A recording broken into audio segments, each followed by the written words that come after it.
कहानी की शुरुआत होती है एक शांत रात से, जब एक पुलिस ऑफिसर जेफरी अपनी रेगुलर नाइट ड्यूटी कर रहा था। तभी तो जवान लड़के रायन और केविन उसके पास आए। दरअसल जेफरी ने ही रायन और केविन को वहाँ पे बुलाया था एक दुकान लूटने के लिए। उसके पास एक नक्शा भी था जिसमें वहाँ की लोकेशन थी। रायन, जो कोई भी ताला खोलने में माहिर था, बिना किसी दिक्कत के दुकान के अंदर घुस गया। उसने जेफरी के दिए हुए उस नक्शे के हिसाब से दीवार के पीछे छुपा हुआ एक सेफ तोड़ दिया और सेफ खोलते ही उसे अंदर ढेर सारा कैश दिखाई दिया। लेकिन उस तिजोरी के अंदर मोशन सेंसर अलार्म भी था जो अब एक्टिवेट हो चुका था, जिसके बाद पुलिस के पास तुरंत इस चोरी की खबर पहुंच गई। इसी वजह से अरेस्ट ऑर्डर आने में भी देर नहीं लगी। जेफरी ने तुरंत ऑर्डर्स को फॉलो करना स्टार्ट कर दिया, क्योंकि वो चाहता था कि मौका वारदात पर कोई उससे पहले न पहुंच जाए। वहां आते ही उसने सबसे पहले अपनी ही गाड़ी पर 2 गोलियां चलाई। इसी दौरान केविन अचानक से दुकान से निकला और ये देखकर वो थोड़ा हैरान हो गया। इससे पहले कि केविन कुछ भी समझ पाता, जेफरी ने अचानक से केविन पर गोली मार दी। इसके बाद जेफरी ने जिस बंदूक से अपनी कार पे गोली चलाई थी वो उसने केविन के पास रख दी और उस पर केविन के फिंगरप्रिंट भी ले लिए, ताकि ये साबित हो जाए कि जेफरी ने अपने बचाव में गोली चलाई थी और उसका मकसद केविन को मारने का नहीं था। रायन जैसे ही बाहर आया तो वो बहुत गुस्से में था और वो उस पुलिस वाले जेफरी को गालियां देने लगा। लेकिन जेफरी ने उसे बंदूक के दम पर दीवार से चिपका दिया और धमकी दी कि अगर कुछ भी बकवास की ना तो तेरी बीवी और बच्चे को मार दूंगा, समझा। अपने परिवार को खोने के डर से रायन चुप हो गया और उसने अपने परिवार की सुरक्षा के लिए सारे आरोप अपने ऊपर ले लिए। 10 साल बीत गए और रायन ने अपने जेल की सारी सजा काट ली थी। जेल से निकलते ही बाहर उसका पुराना दोस्त फ्रैंक उसका इंतजार कर रहा था। फ्रैंक ने रायन की हिम्मत बढ़ाने के लिए कुछ बातें कही और फिर उसको उसके ताले तोड़ने की सुपर पावर का इस्तेमाल करने का ऑफर दिया। रायन थोड़ा झिझक रहा था, क्योंकि जेल जाने की वजह से उसका लॉक स्मिथ का लाइसेंस कैंसिल हो गया था। लेकिन फ्रैंक ने उसके लिए पूरी दुकान एकदम रेडी कर रखी थी, उसकी दुकान से लेकर गाड़ी तक। और रायन ने झिझकते हुए काम शुरू कर दिया। पहले वो ताले और तिजोरियां खोलने में एक्सपर्ट था, लेकिन अब वो इस अपनी कला को गैर कानूनी तरीके से इस्तेमाल नहीं करने वाला था। कुछ दिन बाद रायन ने अपनी पत्नी केट को कॉल किया, जो कि एक फीमेल डिटेक्टिव थी।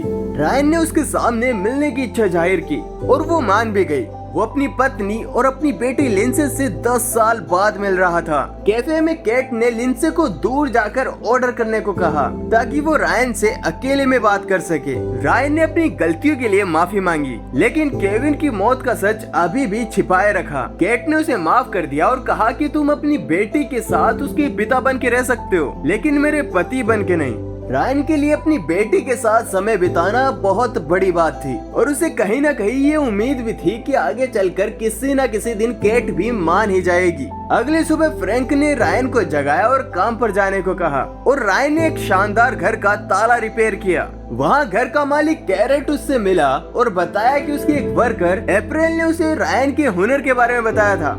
कैरेट ने रायन को एक इल्लीगल काम में इन्वॉल्व होने का ऑफर दिया, लेकिन रायन ने तुरंत ही मना कर दिया। जब काम से वो वापस वर्कशॉप लौटा तो उसने देखा कि वहाँ अप्रैल खुद उसका इंतजार कर रही थी। दरअसल अप्रैल केविन की बहन थी और अप्रैल ने उसे अपनी जिंदगी की परेशानियों के बारे में बताया। उसके पास पैसों की इतनी तंगी चल रही थी कि पैसे कमाने के लिए उसने क्या कुछ नहीं किया और उसे अपनी इस काली जिंदगी से बाहर निकलने के लिए बहुत बड़ी रकम की जरूरत थी। और रायन अप्रैल की मदद करने के लिए पूरी तरह से तैयार था, लेकिन उसने साफ कह दिया कि मैं किसी भी तरह से गैर कानूनी कोई काम नहीं करूंगा। अप्रैल को ये सुनकर गुस्सा आया कि मेरे भाई को तो मरवा दिया तूने और अब ज्यादा सुधरने का नाटक कर रहा है। उधर फ्रैंक ने ये सब कुछ सुन लिया था और उसने रायन को सलाह दी कि वो अप्रैल की बातों में ना आए और उसने कहा कि अगर इसके भाई की मौत के लिए तो खुद को कसूरवार भी मानता है तो पैसे देने के और भी रास्ते हैं, चाहे उसे केविन की मौत का कितना भी दुख क्यों ना हो, वो गलत रास्ते पे नहीं चल सकता। और अगले दिन रायन जब काम पे जा रहा था तो एक पुलिस कार ने उसे रोक लिया और कार में और कोई नहीं बल्कि वही करप्ट ऑफिसर जेफरी था, जिसकी वजह से उसने 10 साल जेल में काटे। जेफरी ने रायन को फिर से धमकाया कि अगर उसका मुंह खुला तो उसकी जिंदगी फिर से खतरे में पड़ जाएगी। जेफरी हालांकि रिटायरमेंट के करीब था, लेकिन उसके 2 जूनियर डिटेक्टिव पेरिस और जॉन रायन पर नजर रखे हुए थे। जेफरी के जाने के बाद डिटेक्टिव जॉन्स ने रायन को डराने के लिए उसे खूब पीटा। फिर डिटेक्टिव पेरिस ने रायन की गाड़ी में से कुछ ऐसे औजार बन गई है। थोड़ी देर बाद जेफरी आया और वो फिर से रायन को धमकाने लगा। रायन ने पलटकर कुछ कहा नहीं और अपनी कार का दरवाजा बंद किया और वहाँ से निकल गया। और वर्कशॉप वापस आने के बाद अप्रैल वहाँ पे उसका इंतजार कर रही थी। मौका मिलते ही वो फिर से अपनी परेशानियों का पिटारा खोल के बैठ गई। दरअसल उसका बॉस जेरेट एक अमीर रियल एस्टेट बिल्डर था जो उसे अपने बिजनेस के लिए कुछ भी करने को मजबूर करता था। अप्रैल ने रायन को अपने निशान दिखाए जो कि एक गुस्सैल कस्टमर ने उसे दिए थे।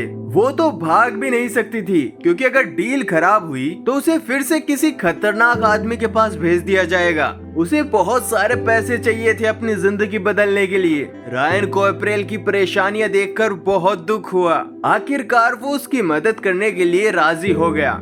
अगले दिन अप्रैल ने रायन को जेरेट के उस घर की लोकेशन बताई जहां कल रात को पार्टी होगी। रायन को बस जेरेट के ऑफिस में घुसकर बस पैसे निकालने होंगे। पुलिस स्टेशन में कैट जो कि अब डिपार्टमेंट की हेड बन चुकी थी, स्कॉट्स के केस की फाइल देख रही थी जिसे सही तरीके से हैंडल नहीं किया गया था। उसने हिसाब लगाया कि जेफरी ने जानबूझकर इस केस को दबाए रखा था। और शाम को जेरेट की पार्टी शुरू हुई। खास मेहमानों में बिजनेसमैन, सरकारी अफसर और कुछ पुलिस वाले भी मौजूद थे।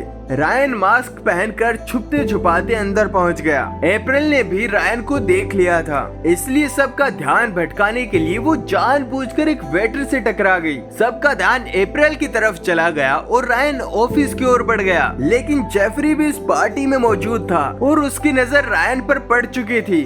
रायन को ऑफिस में एक बैग मिला जिसमें बहुत सारे पैसे थे। यहाँ तो उसे तिजोरी तोड़ने की भी जरूरत नहीं थी, लेकिन काम इतना भी आसान नहीं था क्योंकि वहाँ जेफरी पहले ही पहुंच चुका था। एक दूसरे को देखते ही उन दोनों के बीच हाथापाई शुरू हो गई और मौका मिलते ही रायन ने उसकी बंदूक छीन ली। लेकिन वो गोली चला नहीं सकता था क्योंकि आवाज सुनते ही पार्टी में मौजूद बाकी सब पुलिस वाले भी आ जाएंगे और इस वक्त जेफरी को मारने का मतलब था और जेल वापस जाना। रायन बैग लेकर वहाँ से भाग गया, लेकिन कुछ गार्ड्स ने उसे रोक लिया। लेकिन कुछ देर बाद रायन अप्रैल के सर पर बंदूक रखकर पार्टी से निकल गया और जब वो दरवाजे तक पहुंचा तो उसने अप्रैल को आगे धकेल दिया और खुद दीवार के ऊपर से कूद गया। प्लान कामयाब हुआ और रायन बच निकला। अब जेरेट को रेफरी पर बहुत गुस्सा आ रहा था क्योंकि उसे पार्टी में सिक्योरिटी देखने के लिए बुलाया गया था, लेकिन फिर भी वो चोरी को रोक नहीं पाया और जेफरी ने ठान लिया कि वो चोर को ढूंढकर सारे पैसे वापस लाएगा। वर्कशॉप में रायन ने सारा पैसा फ्रैंक की तिजोरी में छिपा दिया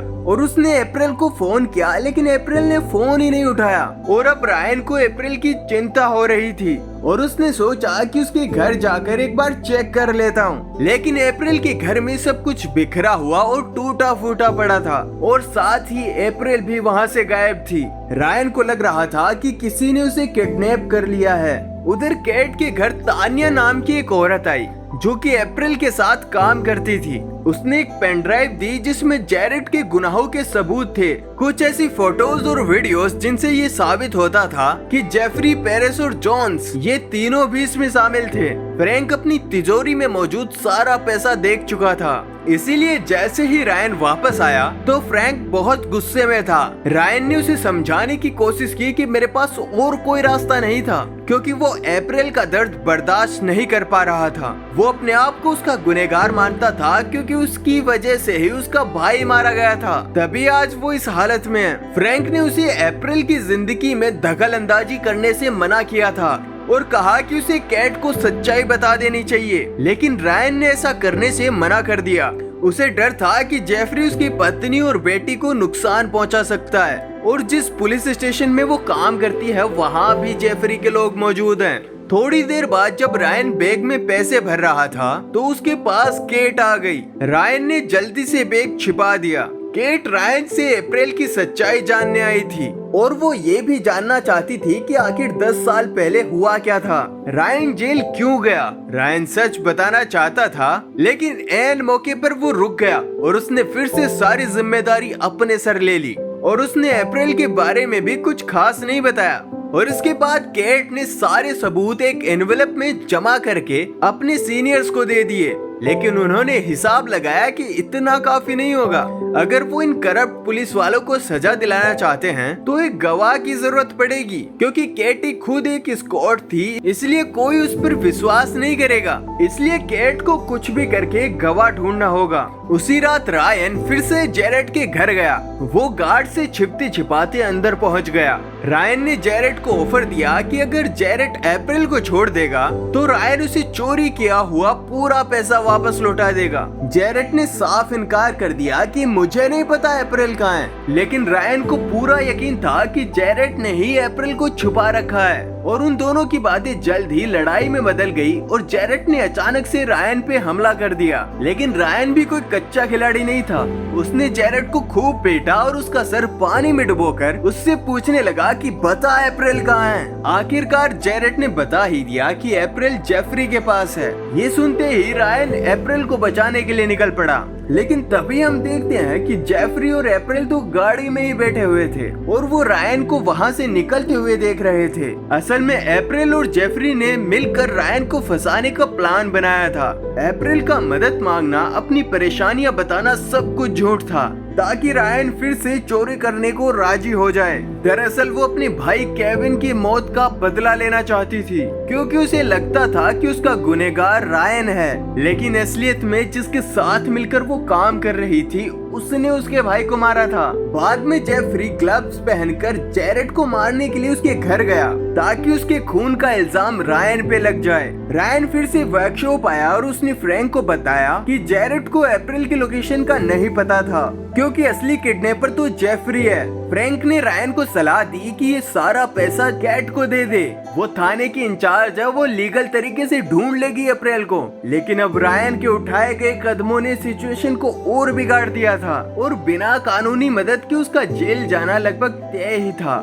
थोड़ी ही देर बाद कैट लिंडसे के साथ वर्कशॉप आई और उसने रायन को बताया कि उसे जेफरी की सच्चाई पता चल चुकी है। ये सुनने के बाद रायन ने भी उसे सच बता दिया। उस रात केविन बिना हथियार के था और जेफरी ने जानबूझकर उसे मारा। रायन सब कुछ जानते हुए भी चुप रहा, क्योंकि जेफरी ने कैट और लिंडसे को नुकसान पहुंचाने की धमकी दी थी। सब कुछ जानने के बाद कैट अपने पति को इस मुश्किल में अकेला नहीं छोड़ सकती थी, इसलिए उसने रायन से पूरे पैसे लौटाने को कहा ताकि सब कुछ कानूनी तरीके से निपटाया जा सके। रायन वर्कशॉप में फ्रैंक के साथ ही रहा, क्योंकि उसे लिंडसे का ध्यान रखना था। इसी बीच जेफरी के आदमी डिटेक्टिव पेरिस और जॉन्स अपने सीनियर के ऑफिस में घुस गए, जहां उन्हें वो पेन ड्राइव मिली जिसमें उनके खिलाफ सारे सबूत थे। और ये सब कुछ अगर कोर्ट पहुंच गया तो उनके साथ बहुत बुरा होने वाला था। दूसरी ओर जेफरी और अप्रैल ने एक होटल में चेक इन किया। तभी जेफरी को जोन्स का कॉल आया। जोन्स ने उसे पूरी सिचुएशन के बारे में बताया कि कैसे उनके खिलाफ बहुत सारे सबूत मौजूद हैं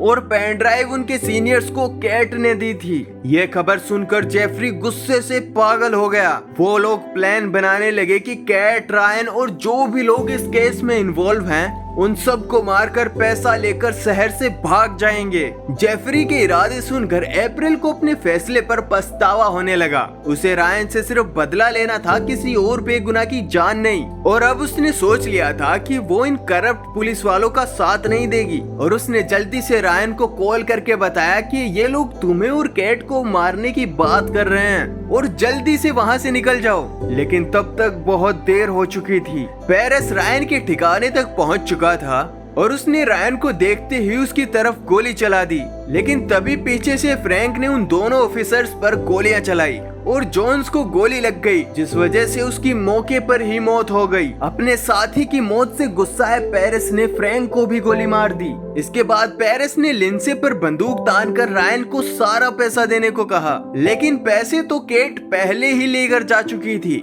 रायन के पास कोई दूसरा रास्ता नहीं था सिवाय पेरिस को समझाने के। उसने ऐसा ही किया और अपना हथियार नीचे रख दिया। उधर गाड़ी में कैट को शूटिंग की खबर सुनाई दी और खबर सुनते ही उसने अपनी गाड़ी वर्कशॉप की तरफ घुमा दी, लेकिन उसे आने में देर हो चुकी थी। पेरिस लिंडसे को अपने साथ बंदी बनाकर ले गया था। थोड़ी देर बाद जेफरी ने रायन को कॉल किया और उसकी बेटी के बदले पैसों की डिमांड की और इस बार रायन ने कैट से मदद मांगी और उन दोनों ने प्लान बनाया कि कैट लिंडसे को बचाने में ध्यान देगी और रायन सीधे तौर पर सारा पैसा जेफरी को पकड़ा देगा। पेरिस ने होटल रूम में पहुंचकर लिंडसे को एक टेबल के साथ हथकड़ी से बांध दिया। उधर रायन जेफरी से मिला। दोनों बंदूक लेकर आमने सामने खड़े थे। जेफरी ने उसे अपनी बंदूक दिखाते हुए पैसों की डिमांड की। रायन चाहता था कि कैट को अपना काम करने के लिए थोड़ा और समय मिल जाए, इसी वजह से वो वहाँ पे थोड़ा टाइम पास करने लगा। उसने कहा कि पहले मैं लिंडसे को देखना चाहता हूँ, लेकिन जेफरी ने इसके लिए मना कर दिया और उसने रायन को अपनी बंदूक दूर फेंकने को कहा। उधर लिंडसे अपनी हथकड़ी खोलने की पूरी कोशिश कर रही थी और अपने पिता के सिखाए हुए तरीकों का इस्तेमाल करके वो आजाद भी हो गई और इसके बाद वो चुपके से दरवाजा खोलकर बाहर निकल आई। लेकिन तभी पेरिस ने उसे देख लिया और उसके पीछे भागा। ऐन मौके पर कैट भी वहाँ पे पहुँच गई और उसने मौका मिलते ही पेरिस पर गोली मार दी और कैट ने लिंडसे को गाड़ी में बैठाकर कहा कि मेरे और अपने पापा के अलावा किसी और के लिए दरवाजा मत खोलना। वहीं मीटिंग पॉइंट पर रायन अपनी बंदूक दूर फेंककर सरेंडर कर चुका था। जेफरी सिर्फ पैसे लेकर जाने के मूड में नहीं था, वो रायन को मारने ही वाला था। लेकिन तभी अप्रैल वहाँ आ गई और उसने रायन की फेंकी हुई गन से जेफरी को गोली मार दी। लेकिन अप्रैल के मन में अभी भी रायन के लिए बहुत नफरत थी। वो रायन पर गोली चलाने ही वाली थी कि तभी कैट वहाँ पहुँच गई और उसने अप्रैल को पूरी सच्चाई बताई। अप्रैल को इस बात का गुस्सा था कि अगर रायन उस दिन केविन को साथ लेकर ही नहीं जाता तो आज उसका भाई जिंदा होता और उनकी जिंदगी कुछ और ही होती। रायन ने अपनी इस गलती को माना। केविन उसका भी बहुत अच्छा दोस्त था और उसे बहुत दुख था केविन की मौत का और रायन को इतना पछताते हुए देखकर अप्रैल का दिल पिघल गया और उसने अपनी बंदूक नीचे कर दी। खैर जल्द ही वहाँ पे पुलिस पहुँच गई और अप्रैल को पुलिस स्टेशन ले जाया गया। वहीं दूसरी तरफ रायन की हर तरफ वाहवाही हो रही थी क्योंकि उसने करप्ट पुलिस वालों की गुट का पर्दाफाश कर दिया था। अगले दिन कैट को उसकी बहादुरी के लिए प्रमोट करके लेफ्टिनेंट बना दिया गया था। आखिरकार 10 साल की जुदाई के बाद रायन अब अपने परिवार के साथ खुशी खुशी रह रहा था। और यही कहानी का एंड हो जाता है। वीडियो पसंद आया हो तो लाइक कर दो, चैनल पे नए हो तो सब्सक्राइब कर दो और थोड़े से सपोर्ट की जरूरत है तो थोड़ा सपोर्ट भी कर दो। और यहाँ पे है सिर्फ ओनली गुड वाइब्स।